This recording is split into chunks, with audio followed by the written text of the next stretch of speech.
야고보서 1장 18절은 우리가 지난번에 본 것처럼 하나님께서 자기 뜻을 따라 진리의 말씀으로 우리를 낳으셨다라고 했습니다. 그리고 21절은 그렇게 영적으로 태어난 성도에게 가장 중요한 특징은 그 마음에 심긴 말씀을 온유함으로 받는 것이다, 이렇게 이야기를 했습니다. 이 사람은 또 다른 특징이 있는데 말씀을 듣기만 하지 않고 행하여 열매를 맺는데 그 열매가 정결하고 더러움이 없는 참된 경건, 즉 참된 신앙생활을 하는 것이다 라고 했습니다.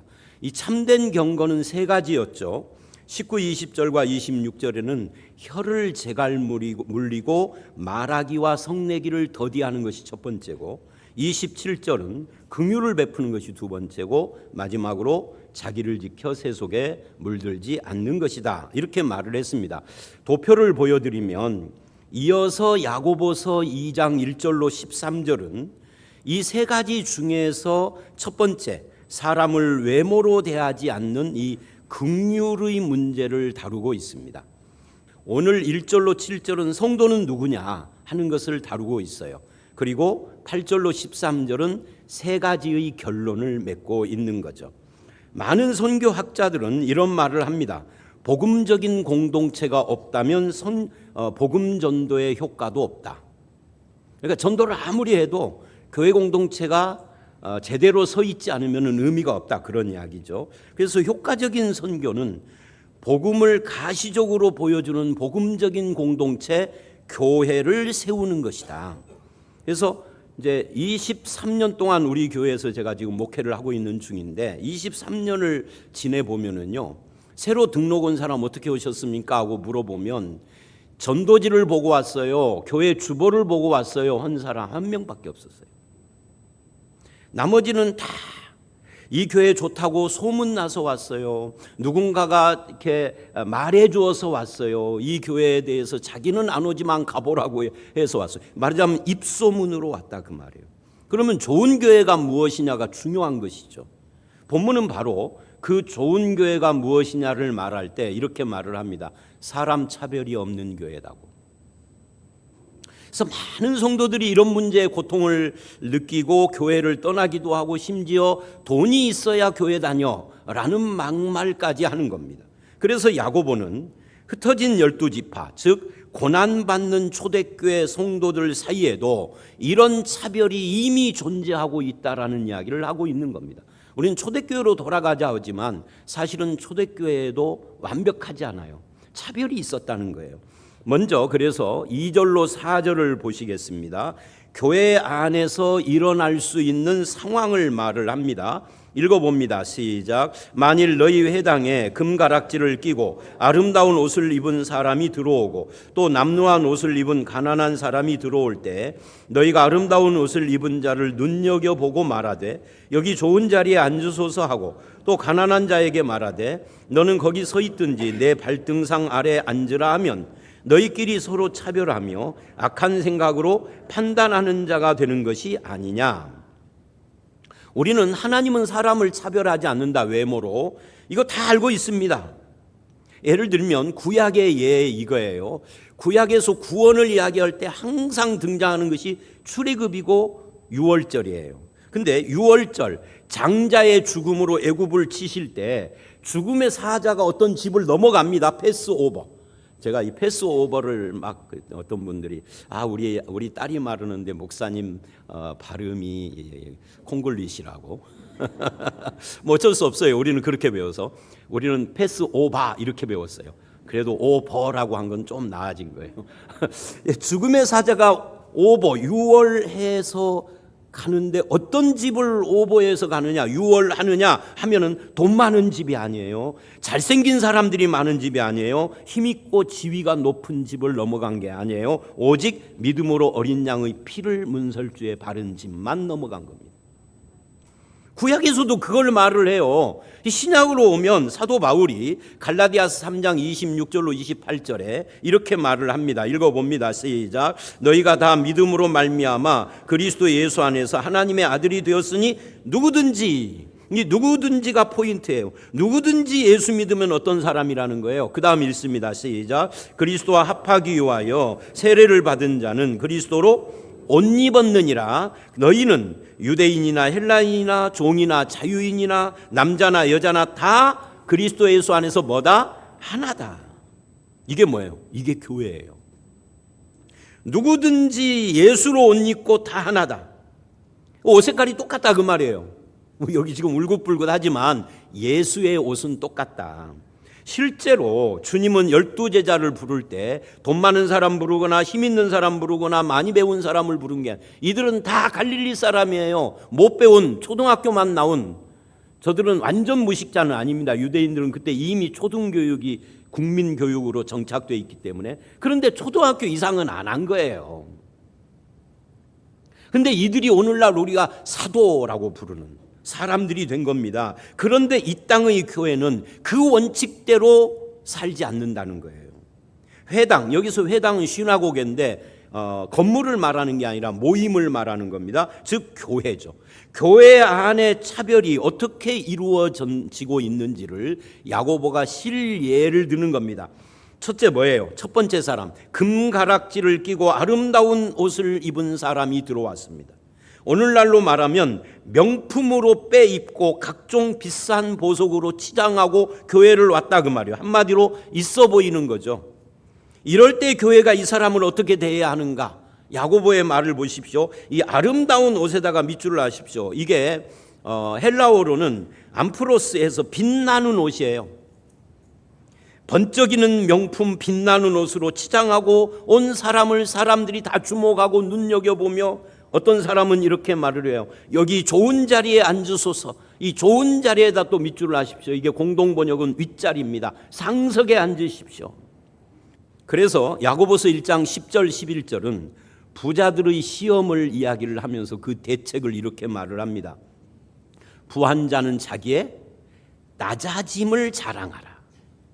이 낮아짐을 자랑하라가 이 장식으로 바꿔보면은 명품 빼고 옷도 수수하게 입고 좀 와라 그 말이에요.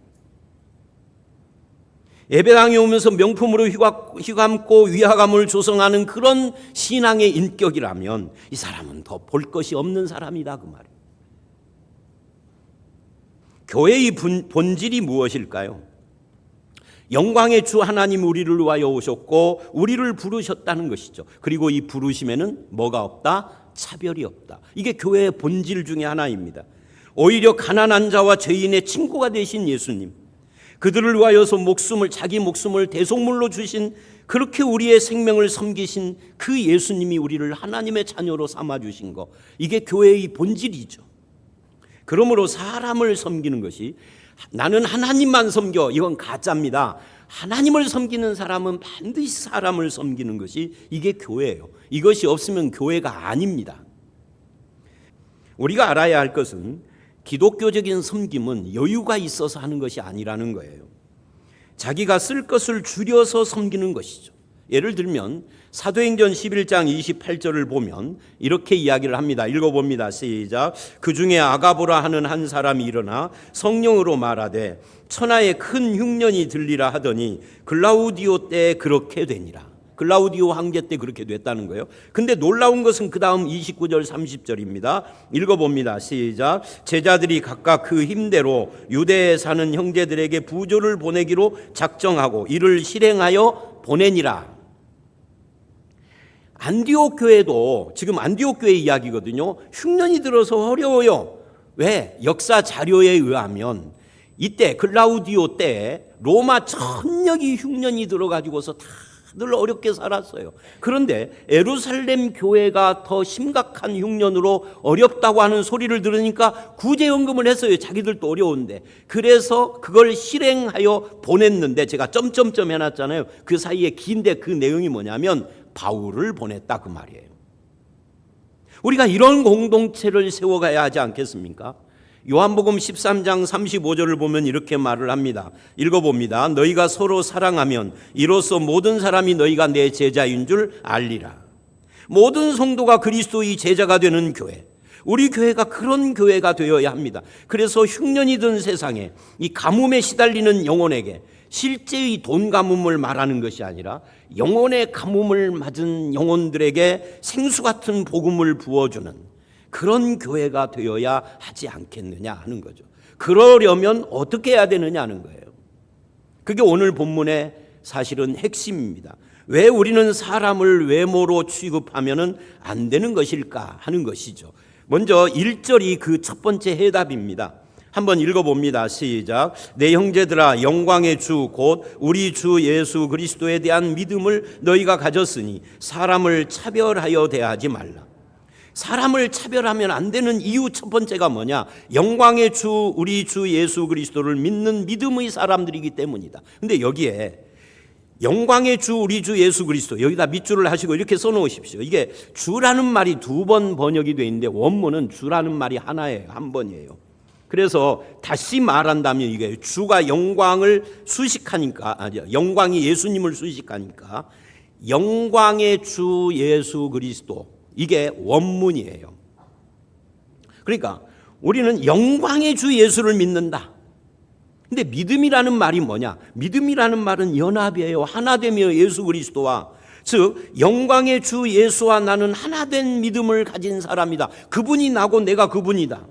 이것이 오늘 본문의 가장 큰 특징이고 오늘 본문의 핵심입니다. 그러면서 이렇게 말을 합니다. 2절에 아름다운 옷, 그 2절에 아름다운 옷이라는 이 말은, 아름다운 옷을 입고 회당에 온 사람이라 할 때 아름다운 옷은 빛나는 옷이라는 말이에요. 암프로스. 이 말과 영광의 주가 서로 대비를 이룹니다. 우리가 예수 그리스도를 믿는 사람이라면 아름다운 옷으로, 빛나는 옷으로 나를 치장한 것이 아니라 영광의 주와 하나된 옷으로 자기를 단장했다. 이것 지금 말하는 것이죠. 그래서 예수라는 아름다운 옷을 입은 사람들이 그리스도인이다. 마치 부부가 결혼하면 남편과 아내가 모든 면에서 하나가 되는 것처럼. 제가 참 희한한 것이 이거예요. 국민들은 윤석열 씨를 대통령으로 찍어서 윤석열 대통령이에요. 뭐 내가 찍었든 안 찍었든 5년간은 인정을 해야 되죠. 그런데 왜 김건희 씨는 내가 안 찍었는데 맨날 같이 다니죠? 왜냐하면 부부니까.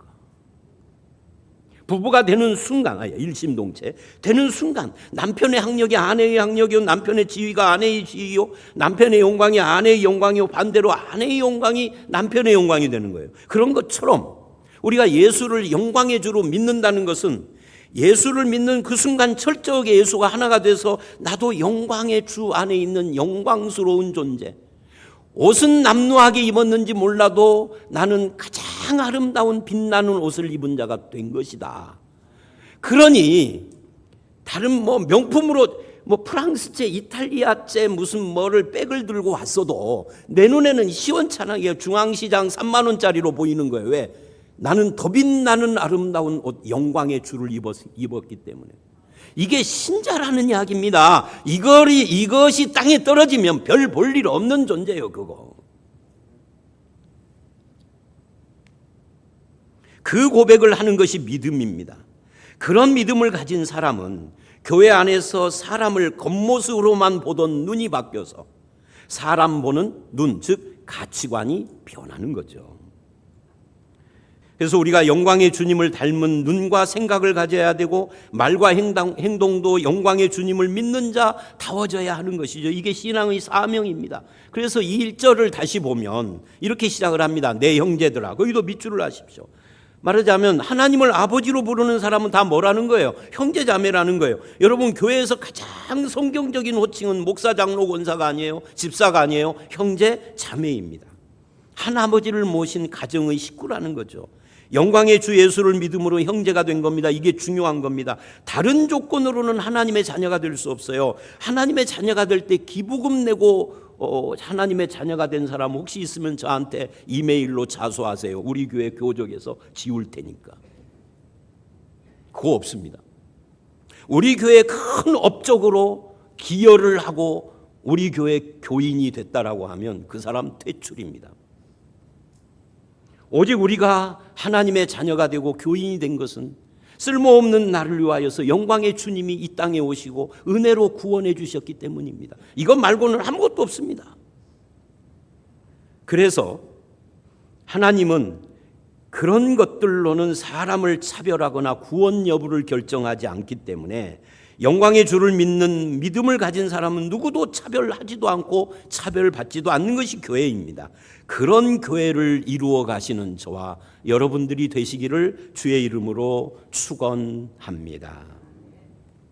자, 그러면서 마지막으로 5절로 7절 두 번째로 사람의 외모를 차별하면 안 되는 이유를 이렇게 이야기를 합니다. 하나님과 우리와 부자를 대조해서 말을 해요. 먼저 5절을 읽어봅니다. 시작. 내 사랑하는 형제들아 들을지어다. 하나님이 세상에서 가난한 자를 택하사 믿음에 부요하게 하시고 또 자기를 사랑하는 자들에게 약속하신 나라를 상속으로 받게 하지 아니하셨느냐. 이 5절은 하나님에 대한 이야기죠. 사람을 외모로 치유하면 안 되는 이유가 하나님의 백성을 하나님이 택하셨기 때문이다. 하나님은 누구를 택하셨느냐? 가난한 자를 택하셨다. 그래서 어떻게 했느냐? 믿음에 부여하게. 가난한 자를 택하여 예수를 믿어 부자가 되게 했다. 이건 쓰레기 기독교입니다. 그 이야기가 아니에요. 부자 되세요. 이거 입에서 지우세요. 믿어서 가난한 자가 부자가 된 예는 있기는 있죠. 그러나 일반적이고 보편적인 게 아니에요. 가난한 자를 택하여서 뭐를 했느냐면 물질의 부자가 된 게 아니라 뭐의 부자? 믿음에 부여하게 했다는 거예요. 이거 잊어버리면 안 됩니다. 그래서 하나님 나라는 가난한 사람들의 나라예요. 우리가 볼 때 별 볼 일 없는 그저 그런 사람으로 보이지만 하나님은 그런 사람을 택하여서 믿음에 부여케 했다. 왜? 사실은 부자보다 가난한 자가 믿음을 갖기가 더 쉬워요. 세계 복음화의 역사나 성경의 역사를 보면 부자보다 가난한 자가 훨씬 더 민감해요. 이 믿음에 잘 받아들여요. 가난한 자가 부자보다 도덕적으로 더 낫다가 아닙니다. 그런 이야기가 아닙니다. 부자는 악하고 가난한 자는 선하다 이 이야기도 아닙니다. 그거는 사회주의적 이야기예요. 다만 가난하고 힘없는 사람들은 부자보다 더 하나님을 의지하는 마음이 크다는 이야기예요. 하나님의 은혜의 마음이 열릴 가능성이 더 높다는 이야기예요. 그래서 그런 사람들이 더 빨리 예수를 믿는다는 이야기예요. 그런데 세상 욕심으로 가득 차서 돈 벌어 누릴 생각만 하는 사람은 하나님이 믿음의 문을 잘 열어주지 않으세요. 돈과 권력과 힘과 학벌을 믿기 때문에 마음이 열리지 않는 축복은 그건 더 이상 축복이 아닌 겁니다. 그래서 이 본문을 다시 보시면 5절을 가난한 자 이꼴 자기를 사랑하는 자라고 그래요. 이 자기가 누구예요? 하나님입니다. 가난한 자는 누구냐? 그냥 돈 없는 사람이 아니라 하나님을 사랑하는 자를 말하는 거예요. 하나님은 그들에게 뭐를 줬다고요? 약속하신 나라를 상속받게 했다 그래요. 하나님은 일부러 세상에서 천대받고 가난하고 차별받는 사람을 택해서 당신의 주권적 은혜를 선포하시는 겁니다. 그래서 세상에서 가난한 자가 반드시 하나님 앞에서 가난한 건 아니에요. 우리 기준이 잘못된 거죠. 예수 믿는 나와 다른 사람을 바라볼 때 이 사람 하나님이 택한 사람이요. 다른 것은 몰라도 믿음에는 부요하게 한 사람이며 약속의 나라를 소유한 사람이라고 바라보는 눈이 필요하다는 거예요. 그런데도 교회 안에서 사람을 외모로 취해서 괄시하거나 아첨하거나 그래서 영광의 주를 부끄럽게 만드는 거죠. 자, 그래서 6절을 보십니다. 이제 너희 이야기입니다. 시작. 너희는 도리어 가난한 자를 업신여겼도다. 부자는 너희를 억압하며 법정으로 끌고 가지 아니하느냐. 그들은 너희에게 대하여 일컫는 바 그 아름다운 이름을 비하. 여기서요. 너희도 부자도 중요하지만 제일 중요한 것은 아름다운 이름입니다. 성도에게 주신 이 아름다운 이름, 이거를 회방한다는 거예요. 사실 부자에게 치이고 그 힘에 눌리고 창피를 당하고 업신여긴 멸시를 당하면서도 자기보다 힘없는 사람이나 가난한 사람을 보면 나도 똑같이 멸시하는 것이 우리들이에요. 이게 참 이상한 거죠. 나는 그렇게 살지 않아야 하는데 그렇게 당한 사람이 또 다른 사람을 업신여겨. 시집살이 한 사람이 시집살이 시키는 거고 똑같아요. 군대에서 쫄병 시절에 어려움 당한 사람이 고참되면 괴롭혀요. 이게 이상한 인간의 그 죄성인 거죠. 그러면 힘있고 부유하고 실력 있는 사람, 잘난 사람은 어떻게 한다는 거예요? 억압하고 법정으로 끌어간다를 오늘날로 말하면 얕보고 말도 함부로 하고 그런다 그 말이죠. 그런데 이상하게 사람들은 그런 사람들을 높이고 반대로 자기보다 못하면 그렇게 멸시하고 왜 그러느냐? 결국 하나님을 믿는 것이 아니기 때문이다. 잘못된 가치관 때문에 그러는 것이다.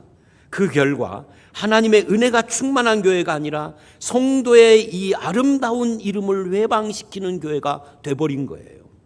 여기서 주목할 이 아름다운 이름이라는 표현을 보십시오. 이 이름은, 이 아름다운 이름이라는 이 칼론 오노마라는 이 표현은요, 언약궤나 성전이 여호와의 이름으로 불리웠던 그것과 연결되는 겁니다. 이 성전이 하나님의 이름으로 일컬음 받은 것처럼 우리가 그런 이름을 가졌다, 그런 이야기니까 나와 성전을 동일시하고 있는 거죠. 예수 이름을 가진 사람이 하나님의 소유요, 그분의 아름다운 이름을 소유했다라는 이야기예요. 그러니까 1절에 영광의 주를 믿는다는 표현과 비교를 해보십시오.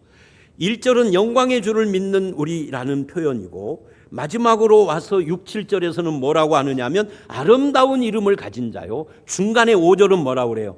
주님이 선택하여 약속의 나라를 상속으로 주셨다. 그러니까 오늘 말씀 전체는요, 가난한 자와 부자의 갈등을 다루는 것이 표면적인 것이라면 이면으로 들어가면 뭐를 강조하느냐 하면 1절에 영광의 주를 믿는 믿음을 가진 너희, 5절에 가난한 자를 택하여 믿음에 부요하게 하시고 나라를 상속으로 주신 너, 그리고 7절에 아름다운 이름을 가진 너라고 하는 이것이 실제로 오늘 본문 전체의 핵심입니다. 이게 누구라는 거예요? 저와 여러분이라는 거죠. 이런 아름다운 이름, 영광의 주를 믿는 하나님의 선택을 받은 그 나라를 상속받은 자는 어떻게 살아야 되겠어요? 일단 이 아름다운 모든 것을 가졌으면 좀 마음이 대범해야지. 좁쌀처럼 되지 말아야지. 좀 꾀재재 해가지고 그냥 뭐든지 들고 파는 자가 아니라, 아 그래 그거 300만 원짜리라고 그냥 너 가져. 왜? 난 저거하고 비교도 안 되는 영광의 주를 옷 입었잖아요. 생각을 해보세요. 1000만 원짜리 옷을 입고 10만 원짜리 탐내는 사람은 얼마나 쪼잔해. 적어도 이게 기독교인은 아니다 그 말이요. 그죠? 하늘의 상속을 받은 자가 형제 다툼으로 어머니 죽고 2억 원짜리 세 형제가 나누어 갔는데 3천씩 나누는 2억 원이니까 어떻게 돼요? 7천? 6천? 세금 빼고 5천씩 나누어 갔는데 형이 2천을 더 가지려고 해서 쌈박질라고 평생 안 보고 살. 에이 그딴 짓 하지 말자고요. 우리가 안 믿는 두 형 앞에서 믿는 내가 안수 집사인데 어찌 형들 둘이 나눠 가져 1억씩. 나는 하늘의 상속자야. 조금 마음이 좀 그러신가요? 사비 한 2천 주어 그럼. 저는 실제로 우리 동생들이 그렇게 했습니다. 뭐 큰 돈은 아니었지만 다 똑같이 나눴어요. 그래서 저희는 우리 어머니 돌아가시고 형제 우애가 어머니 살아계실 때보다 한 200% 좋아졌어요. 영광의 주를 믿잖아요. 아름다운 이름을 가졌잖아요. 하늘의 상속자잖아요. 우리가 이걸 좀 적용하자는 거예요. 그 아름다운 이름을 보여주자는 거예요. 빈부와 상관없이 나는 부요한 자라고 믿음에 그 예수의 이름을 가진 그 이름의 기쁨을 누리며 당당하자고요. 그래서 서울이나 대도시 부근에 사놓은 땅 한 평도 없지만 약속하신 나라를 상속받기로 돼 있다는 사실을 날마다 자기 통장 잔고를 확인하듯이 확인하고 감사하며 하늘의 소망을 키워가셔야 합니다. 하나님의 자녀라는 이 아름다운 이름을 함께 소유한 형제 자매를 외모로 차별하지 않겠다라고 다짐해야 합니다. 그래서 우리 교회가 많은 사람이 흠모하는 공동체를 이루어야 합니다. 우리 교회가 영광의 주 예수를 믿는 믿음에 부요한 성도들이 가득한 교회가 되기를 주의 이름으로 축원합니다.